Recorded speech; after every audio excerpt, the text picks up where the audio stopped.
40 साल 50 साल इस मुल्क में कांग्रेस का राज था। अगर अभी भी हॉस्पिटल्स नहीं हैं, स्कूल्स नहीं हैं, सड़कें नहीं हैं, पानी नहीं आता, छतें नहीं हैं जो लोगों के सिर के ऊपर, तो किसकी गलती है? कांग्रेस की गलती है, क्योंकि इतने साल तो उनकी सरकार थी। तो 40-50 साल में जो बनाया उसका क्रेडिट मोदी जी को, और जो नहीं बना उसका गाली नेहरू जी को। ये जस्टिफाइड है? नहीं, 40-50 साल कांग्रेस की गलती थी, वो कह रहे हैं। नहीं, वो किस आधार पे कह रहे हैं, यही प्रश्न है। हाँ, देश वहां तो नहीं है ना जहां 47 में था। तो देश अगर सकारात्मक दिशा में आगे बढ़ा है, उसका क्रेडिट अगर कांग्रेस पार्टी को नहीं मिल रहा है, तो डिस्क्रेडिट क्यों कांग्रेस पार्टी को दिया जा रहा है? अगर डिस्क्रेडिट कांग्रेस पार्टी को दे रहे हैं, फिर क्रेडिट भी देना पड़ेगा। क्रेडिट तो देते हैं इसका ना, मतलब आज जो भी पब्लिक सेक्टर अंडरटेकिंग्स हो या फिर एयरलाइंस हो, ये सब तो बनी है कांग्रेस की सरकार के क्या नहीं बना है? जितने नेता बने हुए हैं सारे नेता तो उन्हीं स्कूल कॉलेज में पढ़ के आए हैं ना, जिसको कांग्रेस पार्टी बनाई है।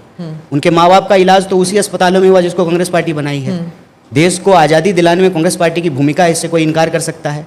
इसरो बना हो, IIT बना हो, IIM बना हो, देश की यूनिवर्सिटीज़ बने हो, सड़कें बने हो, आप जिस स्कूल में पढ़े हैं, हम जिस विश्वविद्यालय में पढ़े हैं, उसको तो कांग्रेस ही बनाई है।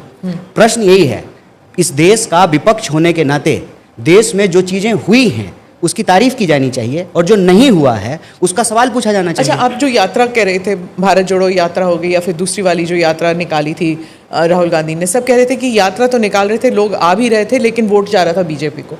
अच्छा, ये तो मतलब आप पत्रकार हैं और आपके पास आंकड़े होते होंगे, आई गेस, कि कांग्रेस पार्टी जब भारत जोड़ो यात्रा निकाल रही थी तो उसके कितने सांसद थे, और जब भारत जोड़ो यात्रा हो गई उसके बाद उसके कितने सांसद हुए? ये आंकड़ा तो आपके पास होगा ही। है, वो सरकार तो नहीं बनी ना। सरकार तो नहीं बनी, वो बात तो ठीक है। इंडिया वर्ल्ड कप तो नहीं जीता, इसका मतलब ये थोड़ी है कि इंडिया जो है क्रिकेट खेलना बंद कर दिया है।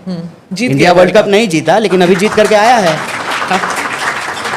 हाँ, सरकार तो बनना बिगड़ना ये तो लोकतंत्र का प्रक्रिया है ना। आप अगर आएंगे तो आप क्या करेंगे? पलायन रोकने के लिए क्या करेंगे? हम रोजगार देंगे, हम शिक्षा व्यवस्था को बेहतर करेंगे। मेला लगा के नौकरी, एक दिन का मेला और फिर नौकरी की गारंटी, वो बिल्कुल करेंगे। नौकरी की गारंटी है, हम हर वर्ग के लिए गारंटी दे रहे हैं। हाँ। माँ बहन योजना के तहत जो है हर बहनों को, बिहार को की जो बहनें उनको 2500 रुपया दिया जाएगा। उसी तरह से युवाओं के लिए रोजगार की व्यवस्था करेंगे, स्वास्थ्य व्यवस्था को बेहतर करेंगे, शिक्षा व्यवस्था को बेहतर करेंगे। और ये सिर्फ बोल नहीं रहे हैं, जहां हमारी सरकारें बनी हैं वहां पे कर रहे हैं। हमारे पास तेलंगाना का मॉडल है, हमारे पास कर्नाटका का मॉडल है। जो भी वादा हमने किया था एक एक गारंटी को लागू किया है।